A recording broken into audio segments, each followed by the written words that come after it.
Hello, fellow humans. So we have made it to the top of Dunnavant Mountain, Highway 25. Me and the gray goose on a nice beautiful day to ride. I mean, why not? What else is there to do? It's gonna look like this inside or out. So you can imagine on days when it's not completely overcast and the fog isn't so thick, we're pretty high up and you can't tell. But I'm gonna show you how high up you can't tell we are anyhow.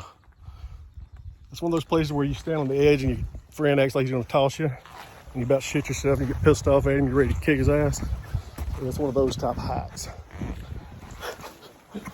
Otherwise you just bust your ass crawling around on these slick ass rocks.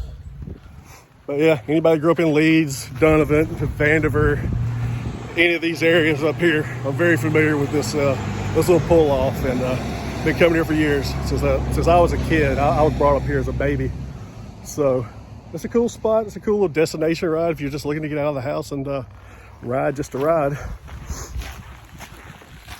It's got twisties, it's got some straights, but it's not really long.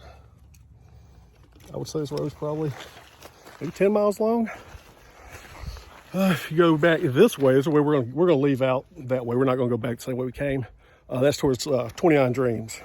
So we'll ride out there and see what it looks like out there these days. And in the meanwhile,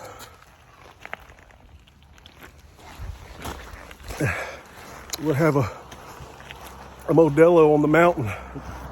So thanks for watching, guys. Hopefully be a lot more of this to come. These are kind of fun rides to do, and hell, anytime I can get out and have a beer, you know, on the bike safely, I'm gonna do it. So thanks for watching, and we'll see you at 29 Dreams.